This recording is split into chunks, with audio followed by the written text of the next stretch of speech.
대서양을 인류 최초로 경비행기로 횡단한 사람이 있다면 찰스 린드버그라는 사람입니다. 25살의 나이로 린드버그는 1927년, 지금부터 100년 정도 채 안 됐죠. 5월 달에 뉴욕에서 파리까지 33시간 30분 만에 목숨을 걸고 경비행기를 타고 횡단에 성공했습니다. 따라서 그는 하루아침에 일약 스타가 되었습니다.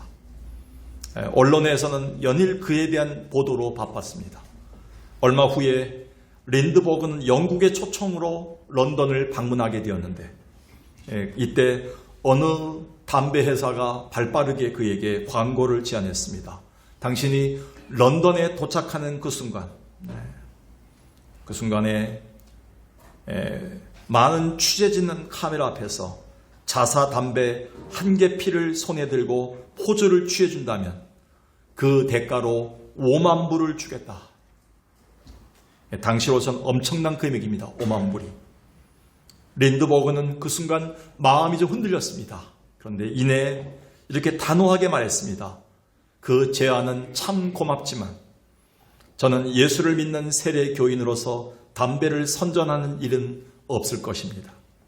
그 당시 미국은 청교도 신앙의 영향으로 성도들은 굉장히 경건했기 때문에 일체 술, 담배를 하지 않았습니다. 그 다음날 이 소식이 신문을 통해 미국 전역에 보도되었습니다. 그 신문의 제목이 이것입니다. 린드버그는 예수를 믿는 신앙 때문에 5만 불짜리 담배 광고를 하지 않았다. 이 보도에 큰 감동을 받은 미국의 그리스도인들이 린드버그를 위해서 일제히 모금 운동을 시작했는데 놀랍게도 광고 회사에서 제안했던 금액의 2배에 해당하는 성금 10만 불을 모아서 그에게 전달했습니다. 이 사람이야말로 우리에게 하나님의 형통함이 무엇인지를 보여준 사람이 아닐까요? 사람들은 누구나 형통을 소망합니다. 그래서 사람들은 사주팔자를 보거나 곳곳에 운명 철학관을 찾기에 바쁩니다. 이러한 소원은 우리 그리스도인들에게도 예외는 아닐 겁니다. 그런데 우리가 명심해야 될 것은 그리스도인들의 형통은 그 내용과 본질에 있어서 눈에 보이는 것에 기준을 삼는 세상의 형통과는 전혀 다르다는 점입니다. 창세기 28장에 아주 좋은 예가 있죠. 거의 무너지고 망명생활로 이제는 거의 미래가 없던 캄캄한 세상을 어떻게 살아야 될까를 절망 가운데 빠졌던 이 야곱에게 이런 사건이 일어납니다. 꿈에 먼저 사닥다리가 땅 위에 서 있는데 그 꼭대기가 어디에 닿았습니까? 하늘에 닿았고 또 먼저 하나님의 사자들이 그 위에서 오르락내리락하고 이 뭐냐면 하늘이 열리는 거예요. 하늘에서 먼저 하나님이 열어주는 겁니다. 그 길을. 그리고 14절에 그걸 통해서 내 자손이 이 땅에 티끌같이 되어 내가 서쪽과 동쪽과 북쪽과 남쪽으로 퍼져갈지며 이 땅의 모든 족속이 너와 내 자손으로 말미암아 복을 받으리라. 큰 특징이 뭡니까? 하늘문이 열리면서 나뿐만 아니라 나에게 속한 모든 자들이 복이 형통되는 놀라운 일, 그게 바로 성경적 형통의 모습을 보여주고 있습니다. 그러면서 오늘 누구보다도 성경에 기록된 신앙의 선조 중에 우리에게 가장 성경적 형통을 보여준 사람이 있다면 단연 오늘 본문의 요셉이라고 할 수 있습니다. 창세기 39장 오늘 본문의 2절 한번 보겠습니다. 그리고 또 23절 보겠습니다. 누가 여호와께서 누구와 함께 요셉과 함께 하심으로 그가 형통한 자가 되었다. 이것을 순서를 우리가 바꾸면 안 됩니다. 정확합니다. 성경적 형통의 아름다운 모습을 보여준 것은 요셉인데요. 하나님께서 요셉과 함께 하심으로 어떤 상황 속에서도 요셉과 함께 하심으로 그가 형통한 자가 됐다. 23절이 중요합니다. 그에게 맡긴 모든 것, 그가 맡고 있는 모든 일들이 하나님이 함께 하심으로 형통의 사람을 통해서 모든 것이 형통하게 되었다. 하나님의 형통에 놀라운 성경적 진실이 여기에 들어있습니다. 알다시피 요셉의 일생은 처음부터 번영, 즉 형통과는 거리가 먼 사람이었습니다.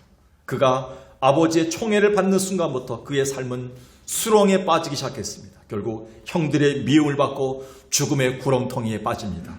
그러나 가까스로 그는 살아나서 먼 나라였던 이집트의 노예로 팔려가는 신세가 되었습니다. 결국 그는 이집트 보디발의 집에서 온갖 고초를 겪으며 살아가는 인생이 있습니다. 그러나 그는 결국 그의 삶이 하나님의 임재하심을 통해서 하나님의 형통을 보게 됩니다. 그리고 그로 인해서 그의 가족들 모두를 회복하고 구원해내는 형통한 자의 삶을 살게 됩니다. 부활절을 지낸 우리가 오늘 요셉처럼 형통한 자 되기를 소망하면서 이 말씀을 깊이 상고하고자 합니다. 그렇다면 오늘 형통의 사람 요셉이 보여주는 참 신앙인의 모습은 무엇일까요? 성경적 형통이 무엇인가? 오늘 우리는 이 말씀을 정리해야 됩니다. 첫 번째는요, 형통의 사람은 어떤 상황에서도 자기의 마음을 지킵니다. 자기의 마음부터 지킵니다. 우리 인간은 몸에 좋은 거는 전국을 누벼서라도 찾아내서 먹습니다. 참 독합니다. 인간들 보면 아마 내일부터 누가 박사가 유명한 사람이 바퀴벌레의 효능이 있다, 이런 그 결과를 내면 아마 대한민국 땅에 바퀴벌레 다 없어질 거예요. 우리 아파트에 다 없어질 거예요. 바퀴벌레 박멸의 역사가 일어날 겁니다. 자기 몸을 위해서는 운동을 반복해서라도 잘 관리합니다. 교회에 나오는 거 1시간도 지루할 때가 많습니다. 너무 피곤할 때가 많아요. 그런데 운동하러 가면 3, 4시간 동안 아주 중량천을 걷는 사람들이 있어요. 우리는 몸 관리에서나 철저합니다. 몸 지키고 또 돈 관리하는 사람 철저합니다. 돈을 지키고 더 큰 수익을 위해서는 밤을 새워서라도 투자하고 노력합니다. 그런데 그들은 정작 마음의 관리를 잘못해서 쉬 무너지고 유혹당하고 신앙생활조차도 타락하는 경우들이 많습니다. 그래서 일찍이 솔로몬은 사람의 지정의를 실현하면서 영적 신앙의 발원지라고 할 수 있는 마음을 지키는 게 그 무엇보다도 중요하고 우선돼야 함을 이렇게 강조했습니다. 잠언 4장 23절이죠. 모든 지킬 만한 것 중에 더욱 내 마음을 지키라. 생명의 근원이 이에서 난다. 여기에 마음에 해당한 히브리어 레브는 우리의 지정의를 다 종합해서 나를 지키게 하는 힘이 있는 영적 신앙의 발원지입니다. 그래서 우리는 머리만 지켜서는 안 돼요. 신앙은. 아멘 믿습니다. 할렐루야. 또 감정으로만 격해서는 안 돼요. 결단만 해서는 안 돼요. 우리는 지정을 움직이는 모든 힘은 신앙의 힘인데 그 신앙의 좌선은 바로 우리 마음이에요. 그래서 솔로몬은 우리에게 이 마음을 지키는 것이 생명의 근원이 된다. 여러분은 그러면 신앙생활 하면서 무엇을 지키는 데 가장 많은 시간을 쏟고 있나요? 혹시 자존심을 지키려고? 혹시 나의 어떤 명예를 지키기 위해서? 여러분 많은 시간을 갖다가 소모하진 않았나요? 안타깝게도 다윗은 이 마음을 지키는 것에 보기 좋게 실패했습니다. 그 후에 이것을 크게 깨달은 다윗은 침상해졌도록 회개 기도하면서 그는 통곡하면서 주저앉아 이렇게 간절히 요청합니다. 그 유명한 시편 51편의 기도입니다. 주의 얼굴을 내 죄에서 돌이키시고 내 모든 죄악을 지워주소서 하면서 10절에 하나님이여 내 속에 정한 마음 레브를 창조해 주세요. 내 안에 정직한 마음을 새롭게 하소서. 다윗은 무엇보다도 무너진 그 상태에서 하나님 제게 정직한 마음, 나에게 깨끗한 마음으로 새로 창조해 주세요. 이렇게 기도합니다. 근데 그 다음 절이 중요해요. 나를 주 앞에서 쫓아내지 마시며 주의 성령을 내게서 거두지 마소서. 왜 이렇게 기도했나요? 다윗이 중요하게 여긴 것은 하나님이 새롭게 만들어주시는 마음이며 또 그것을 위해 주님이 친히 보내주시는 성령에 두었습니다. 이것은 성경적 형통의 비결의 아름다운 모습을 보여줍니다. 곧 연약한 인간은 그 스스로 자기의 마음을 지킬 만한 능력이 없습니다. 오롯이 하나님의 영으로 덮어주시는 은혜가 있을 때야 비로소 그 마음을 지킬 수 있는 것입니다. 본문의 요셉의 경우를 보십시오. 하루아침에 그의 신분이 곤두박질했습니다. 한 젊은이의 미래가 꽉 막혔습니다. 우리 같으면 당장 미쳐버리거나 도망을 치거나 잡혀 죽었을지 모릅니다. 그런데 그는 그러한 상황 가운데서도 마음을 지키는 형통의 모습을 경험하게 됩니다. 39장 2절을 다시 보겠습니다. 여호와께서 그 상황 속에 요셉과 함께 하셨다. 그런 억울함의 환경과 노예의 천박한 환경 속에서도 그는 밑바닥의 환경 속에서도 하나님이 함께 하심으로 그는 형통한 자가 됐다. 그가 있었던 그 집에 3절에 그의 주인이 여호와께서 그와 함께 하심을 보며 그 여호와께서 그의 범사에 형통하게 하심을 보았더니 5절에 보니까요 이렇게 쓰여 있습니다. 5절에 보니까 그가 요셉에게 자기의 집과 그의 모든 소유물을 주관하게 한 때부터 여호와께서 요셉을 위하여 그 애굽 사람의 집에 복을 내리심으로 여호와의 복이 그의 집과 밭에 있는 모든 소유에 미쳤다. 여러분, 이게 무슨 뜻입니까? 형통의 사람은 어떤 상황 가운데서도 하나님이 주시는 하늘문이 열리는 것이기 때문에 하나님 그 안에 마음을 지킴으로 말미암아 마음을 지켰던 그를 통해서 열어주시는 땅의 복이 많았다는 사실이에요. 이 결과는 놀랍습니다. 이렇게 하나님이 덧입혀 주시는 성경적 형통은 위로는 하나님의 임재와 소통의 은혜를 주며 땅으로는 어떤 상황 속에서도 주변 사람들에게 선한 영향력을 끼치되 되레 복을 전달하는 복의 근원의 삶을 삽니다. 이게 역전의 신앙이죠. 그 후에도 요셉은 숱한 억울함에 처했습니다. 그리고 인생의 고초가 계속 반복됩니다. 그러나 마음을 지키는 자의 형통한 자의 모습을 보여줍니다. 가장 주목할 만한 사건이 무엇입니까? 바로 자기를 믿고 총애하는 주인 보디발의 아내가 그를 집요하게 성적으로 유혹했습니다. 어느 날은 옷을 벗고 그 여인이 그 요셉에게 찾아옵니다. 우리 주인도 나갔다. 너만 나를 안아주면 된다. 성적으로 유혹합니다. 그리고 그 후에 그 일로 인해서 억울한 누명을 뒤집어 쓰고 감옥에 처한 일이 생겼습니다. 그때에도 그는 그의 마음을 지킬 수 있는 형통의 은혜를 보여줍니다. 39장 7절 보겠습니다. 그 후에 그의 주인의 아내가 요셉에게 눈짓하다가 동침하기를 청하니 8절에 요셉이 거절하였다. 이 말을 다른 말로 얘기하면 요셉의 마음을 지켰다. 지정의 신앙을 지켰다. 하나님의 생명을 지켰다. 자기의 하나님 앞에서의 절개를 지켰다. 어떻게? 하나님이 함께 하시는 형통 때문에 지킬 수 있었다는 거예요. 그래서 주인의 아내에게 뭐라고 얘기합니까? 9절에 내게 금한 것이 주인은 아무것도 없었다. 다 내가 주관하게 했다. 근데 당신만큼은 내가 만지지 말게 하셨다. 하나님께서. 그 주인이. 내가 어떻게 하나님 앞에 죄를 지을 수 있겠는가? 그는 하나님의 신앙을 지켰어요. 신앙의 마음. 절개를 지켰어요. 절개의 마음. 다른 사람을 향한 해를 끼치지 않는 마음. 이 마음을 지킬 수 있는 것 하나님의 형통이었습니다. 형통의 사람은 어떤 상황 속에서도 마음부터 지킵니다. 놀라운 은혜죠. 10절을 여기 쓰지 않았지만 10절을 보니까 이렇게 써 있습니다. 근데 그 위에도 여인이 날마다 요셉에게 청하였으나 뭘 청했을까요? 나와 동침하자. 성경에 아주 동사들이 이렇게 나옵니다. 요셉이 듣지 아니하여 동침하지 아니할 뿐더러 함께 있지도 아니했다. 마음을 지키는 사람들은요, 방황하지 않는 no. 그래서 형통의 사람은요, 방황하지 않는 거절이 필요해요. 어느 때 죄악의 자리에서요, 나는 절대 하지 않겠다. 가보지도 않겠다. 생각하지도 않겠다. 관심 두지도 않겠다. 방황하지 않는 no. 요셉은 이 마음을 지킬 수 있는 no. 하나님의 형통임을 우리에게 보여주고 있습니다. 요셉이 그의 마음을 지키는 형통의 비밀은 하나님에 대한 믿음 때문입니다. 이런 요셉을 하나님은 기뻐하셨고 어떤 상황에서도 그의 마음을 지켜서 성공하게 했습니다. 다윗은 이렇게 얘기합니다. 시편 16편 8절에서 그 여호와를 항상 내 앞에 모심이요 그가 나의 오른쪽에 계심으로 내가 흔들리지 아니하리라. 여러분, 마음이 흔들리지 않는 건 여러분의 심지가 굳어서가 아니에요. 심지가 곧아서가 아니에요. 하나님이 함께 하심으로 여러분의 지정의를 주관하고 있는 신앙의 좌소인 마음을 지키는 줄로 믿습니다.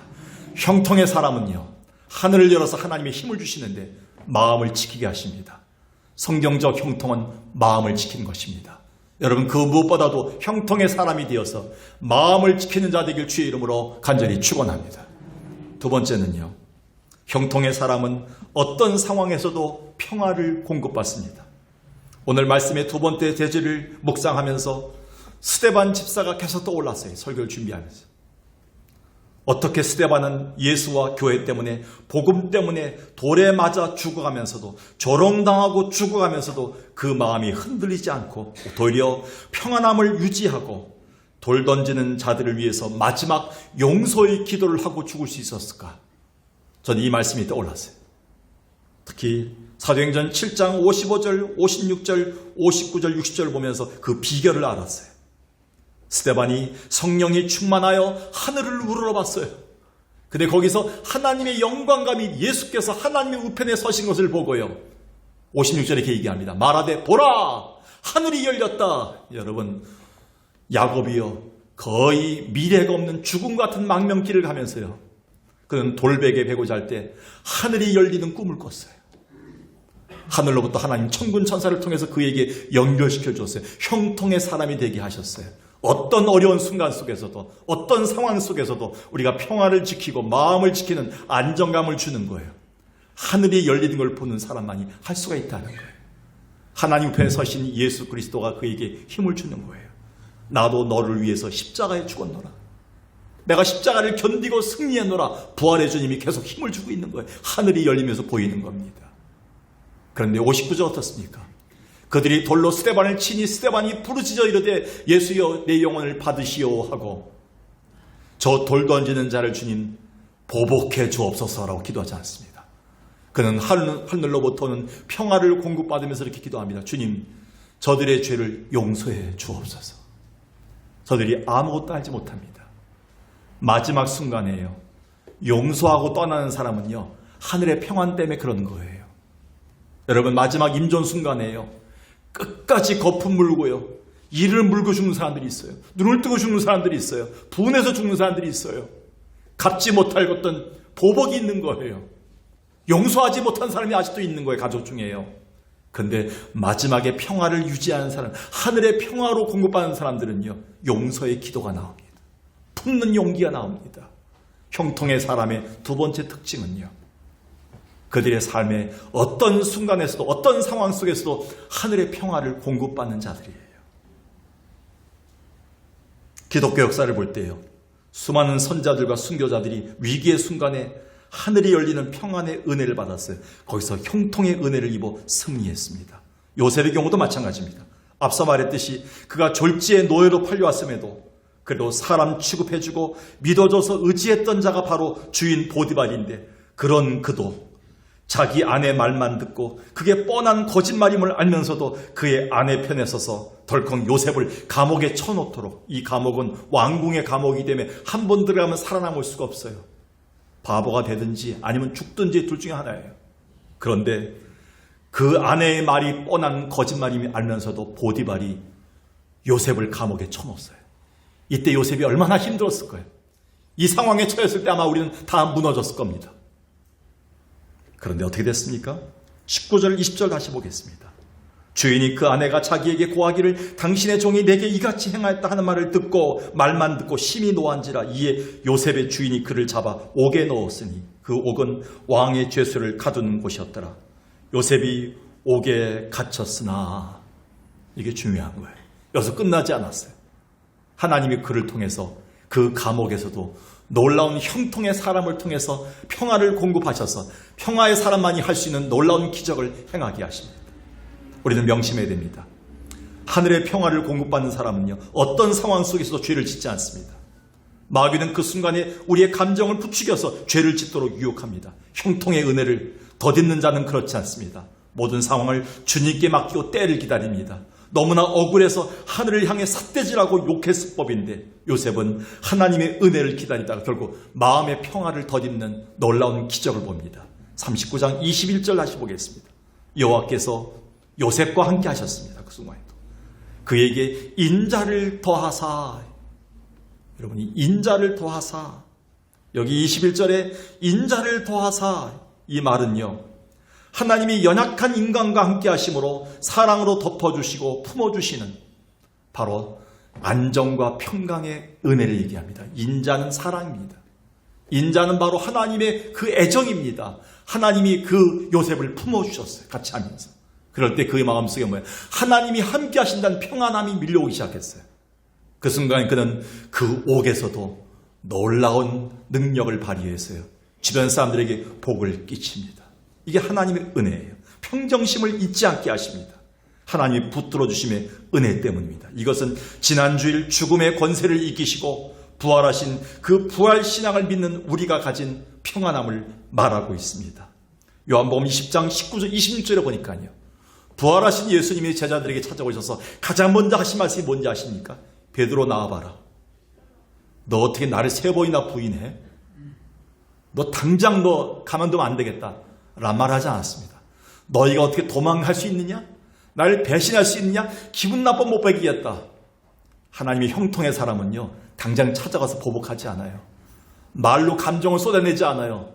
하나님의 형통의 사람은요, 마음에 평화의 은혜를 얻습니다. 그리고 주님의 이 은혜를 입습니다. 예수께서 오사 가운데 서서 이르시되 너에게 평강이 있을지어다. 그리고 그 중에 누가 없었습니까? 도마라는 제자가 그 자리에 없었어요. 나는 그 예수를 못 믿겠다. 난 두려워 못 살겠다 하고 있었어요. 근데 8일이 지난 후에 제자들이 다시 집안에 있을 때 도마도 함께 있었고 문들이 닫혔는데 부활의 예수께서 오사 가운데 서서 이르시되 너에게 뭐가 있을지어다? 평강이 있을지어다. 오늘 우리 가운데 죽은 가운데서 부활하신 예수 그리스도를 믿는 부활 신앙이 있다면 오늘도 하늘이 열리면서 평강으로 덮어줄 줄로 믿습니다. 그래서 어떤 순간에도 죄를 짓지 않는 이유는 하늘의 평안으로 우리를 평정심을 지켜주시기 때문에 그렇습니다. 그래서요, 우리 그리스도인들은 이 땅에서 보여줘야 될 가장 중요한 것은 형통의 은혜가 있다면 바로 평화입니다. 바로 지금 이 세상이 그렇게도 바라는 게 평안 아니겠습니까? 그래서 우리는 오늘도 당당히 말해야 됩니다. 석강교 교인들은 어디 가든지 예배 후에 가서 여러분들은 당당히 이렇게 말해야 됩니다. 이 평화는 주님만이 줄 수 있습니다. 평화로다 하늘 위에서 내려오네. 그 사랑의 물결이 영원토록 내 영혼을 덮으소서. 3절 4절만 부르겠습니다. 내 영혼의 평화가 넘쳐나네. 주의 큰 복을 받으리라. 가장 큰 복은 평화의 복입니다.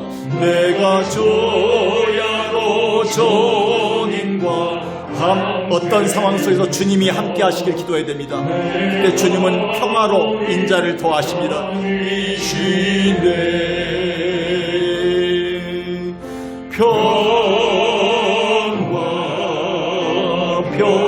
평화로 어디서 옵니까? 하늘. 평화는 사람이 줄 수 없어요. 평화는 돈이 줄 수 없어요. 평화는 어떤 인간도 줄 수가 없어요. 하나님만 줄 수 있습니다. 사랑의 물결이 영원토록 내 영혼을 덮으소서. 이 땅 위에 험한 길 가는 동안, 이 땅에서 험한 동안 우리는 평화를 얻을 수가 없습니다. 근데 하나님이 함께 하심으로 이 평화의 선물을 받을 수 있습니다. 우리 모두 다 예수를 친구 삼아 참 평화를 누리겠네.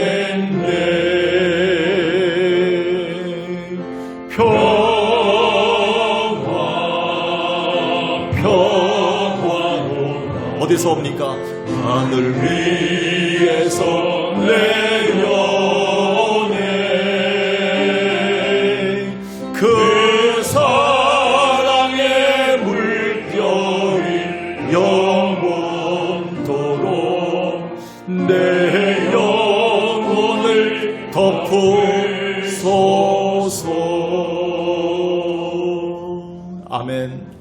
마지막 세 번째, 성경적 형통, 요셉이 보여줬던 성경적 형통, 참 신앙의 모습은 무엇입니까? 그것은 형통의 사람은 어떤 곳에서도 축복의 통로가 됩니다. 우리가 앞서 말했듯이 요셉은 노예로 팔려온 신세였지만 그가 보디발의 집에서 맡았던 일은 그 누구도 감히 맡을 수 없었던 그 가문의 모든 재산을 관리하는 관리자였습니다. 그 정도로 주인의 가장 신뢰받는 자가 된 것이죠. 그런데 그렇다고 해서 그의 신분이 달라진 것은 없습니다. 여전히 노예였습니다. 그런데 우리 하나님의 생각은 달랐습니다. 너희가 어떤 상황에 처하더라도 어제는 사장이었다가 오늘은 노예에 처하고 어제는 부장이었다가 오늘은 대리에 처한다 할지라도 네가 어제는 하늘에 있다가도 오늘 땅에 처한다 할지라도 내 생각은 다르다. 너는 그곳에서도 나와 함께하면 너희는 복의 근원이 될 수 있다. 이렇게 말씀하십니다.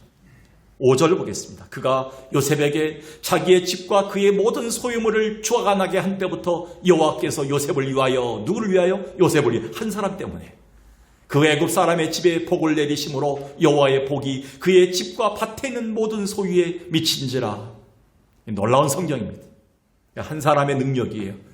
지난번에 강조했듯이 한 사람이 가진 믿음의 영향력이 크다는 거예요. 하나님이 함께 하심으로 보여줄 수 있는 게 너무나 많다는 거예요.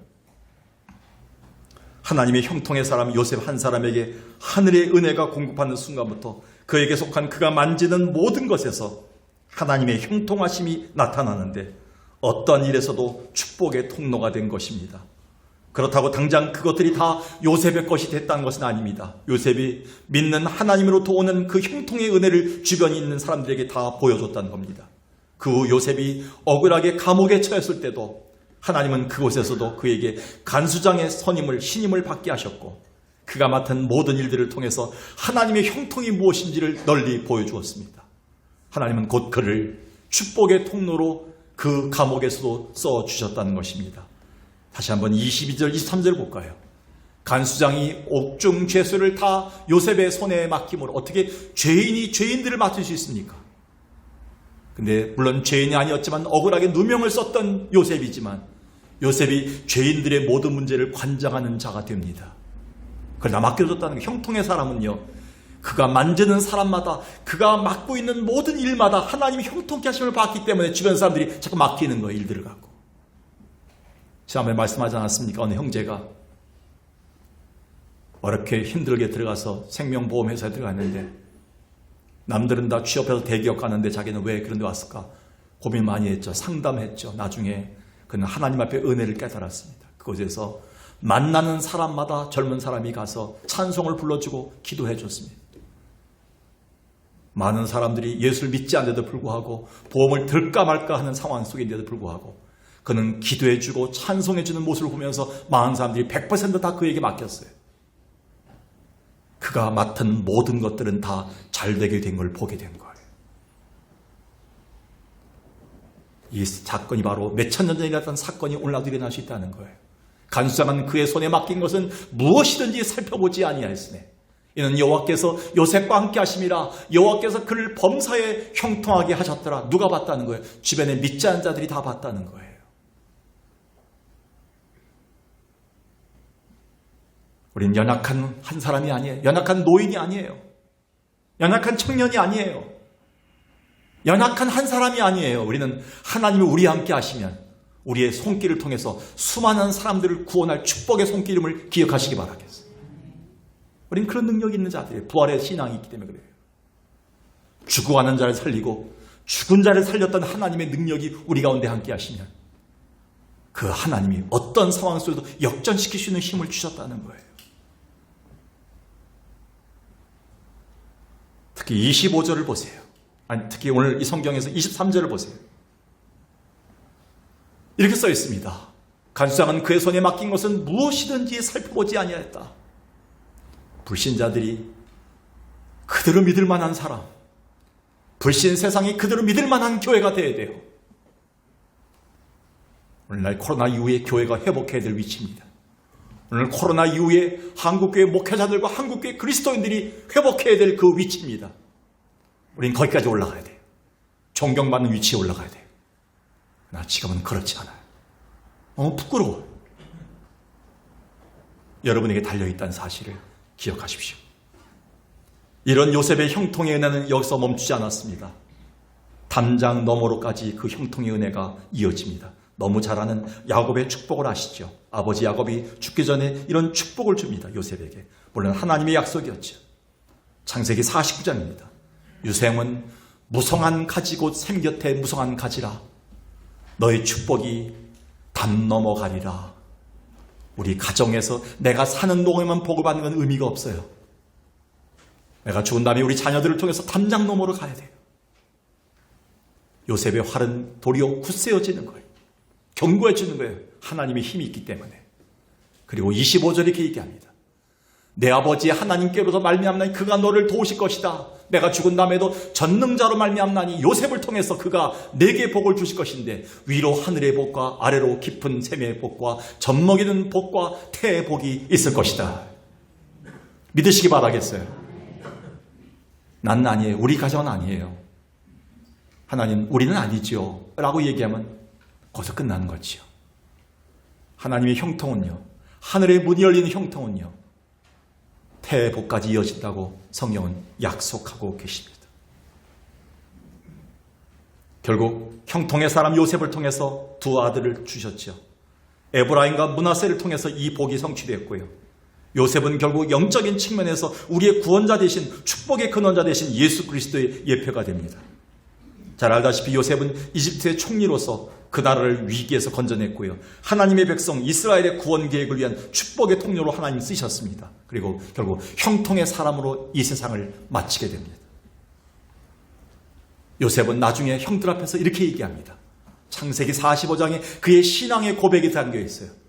하나님이 큰 구원으로 당신들의 생명을 보존하고 당신들의 후손을 세상에 두시려고 좀 고통스럽고 힘들었지만 나를 노예로 먼저 이집트에 보냈다. 얼마나 형들이 마음이 편했을 거예요. 이 말을 듣는 순간에. 요셉이 보복할 줄 알았는데 아버지가 죽은 다음에 형들 걱정하지 마십시오. 하나님이 나를 노예로 팔아오셨지만 이 노예 생활을 통해서 하나님 나를 복음의 마중물이 되게 하셨습니다. 이번 수요일 날 우리 김진길 강사님이 복음의 마중물 고난이라는 설교를 하셨습니다. 여러분 마중물 아시죠? 옛날에 펌프물 하다 보면 펌프질 안 하다 보면 펌프가 말라요. 거기다 물을 떠갑니다. 물을 한 바가지 떠가서 그 물을 집어넣고 또 펌프를 올립니다. 그 물을 집어넣는 게 마중물이에요. 물이 올라오게 하게 마중물을 두는 거예요. 오늘 여러분의 고난, 잠시 아픔이 여러분 가족 전체를, 가문 전체를 다시 일으킬 하나님 마중물이 될 줄로 믿습니다. 우리는 그 확신을 가져야 돼요. 지금 석관계가 힘들고 어려운 때를 살지만 우리가 고생하고 힘들고 우리가 피와 땀 흘려서 이 교회를 싣게 되면 우리의 다음 세대가 놀라운 은혜를 잊게 될 것이다. 저는 그 소망을 가지고 목회 생활하고 있어요. 왜 하필 제 목회 때 하나님 이 코로나를 주셔서 6, 7년 동안 이 아픔을 갖게 하십니까? 앞으로. 유럽을 보니까 유럽이 패스트 이후에 회복하는 기간이 7년 걸렸어요. 여러분, 그러나 하나님 우리에게 복음의 마중물이 될 수 있다면, 축복의 마중물 될 수 있다면 기꺼이 받겠습니다. 여러분, 하나님의 은혜를 입은 자라면 여러분이 처한 곳에서 어떤 모습으로 사나요? 그냥 한 주 한 주 아무런 생각 없이 사는 자인가요? 이제는 아니올시다. 코로나 사태를 혹독하게 겪어낸 우리가 아니겠습니까? 죽음 가운데서 살아나온 여러분이 아니겠습니까? 그 중환자실에서 살아나온 자들 아니겠습니까, 여러분들? 그렇다면 이제부터는 하루하루가 하나님의 일, 하나님의 축복의 통로가 되길 바라겠습니다. 하루하루가 여러분 축복의 통로가 돼서 형통한 사람의 모습을 보여주셔야 됩니다. 우리 교회 또한 이 땅에서 구원 역사에 쓰일 축복의 통로가 되도록 소망해야 됩니다. 오늘 우리가 형통의 사람이 되어 어떤 곳에서도 축복의 통로가 되기를 주의 이름으로 간절히 축원합니다.